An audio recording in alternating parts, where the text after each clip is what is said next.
Google is proud to introduce a new tool for the advertisers. Following people's credit or debit card purchases, Google will be able to track someone's interest in an online ad with them shopping the item in a physical store. This way, they will be able to squeeze more money from the advertisements that didn't result in online purchases but led the buyers into the stores on the streets. Google says it has access to roughly 70% of US credit and debit card transactions through partnerships with other companies that track that data. By scanning this data, Google says it can automatically inform merchants when their digital ads translate into sales at a brick-and-mortar store. Google wouldn't be able to do this if there weren't enough people who said it's okay because they are a private company and can do whatever they wish. I disagree. Let's visualize what this really is. This is stalking. If you walked into a store to buy groceries, would you be okay if the owner of the shop would take your ID and recorded all of your purchases, things you looked at and for how long, how much money you had in your wallet, and kept your spending history? Maybe yes? But this was happening online more than a decade ago. We have progressed very far since then. The reality of today goes like this. If you visit your favorite store, the owner sends agents to follow you for the rest of your day the moment you step outside of that building. The agents would carefully record all of your purchases at other stores and also watch you in the gym, see your friends, walked into your home and checked what TV programs you like to watch, what music you like to listen to, what clothes you wear and have in your closet, what food you like to cook, only to report back to the owner to do with it as they please. Maybe to design more personalized ads, or perhaps sell it all to the third parties. Would you still be okay with this?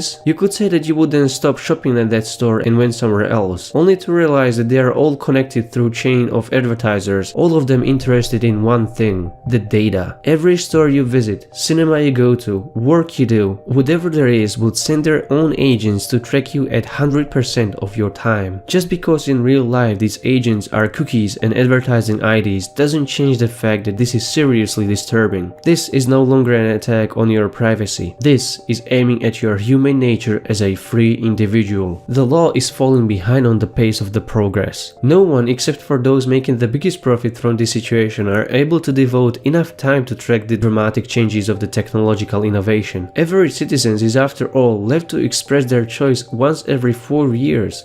Most people will never be aware that such technology that can connect their online activity with physical purchases even exists, and the marketeers benefit from this gap hugely. What's in the biggest interest of the advertisers isn't the biggest good for everybody. This has huge effects on our democracy. By tracking our physical and online activities, it's creating an unprecedented environment of constant surveillance.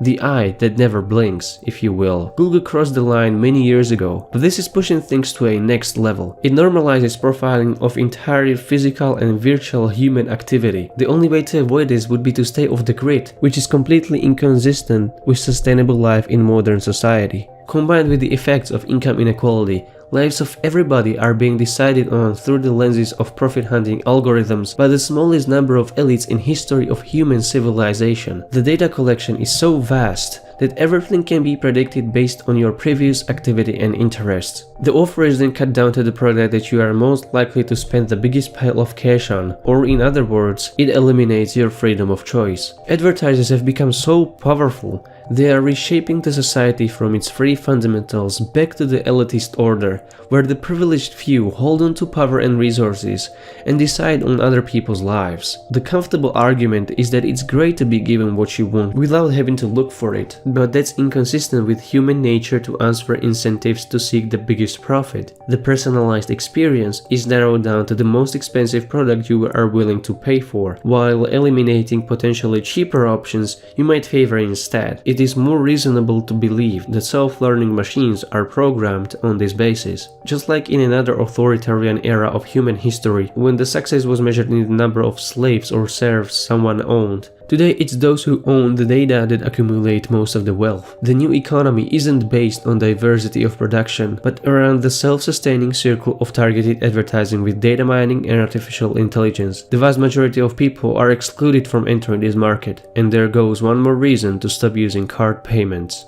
Thank you very much for watching. Please leave a like and comment underneath the video. It would really help to spread this message, and also feel free to subscribe for more content like this.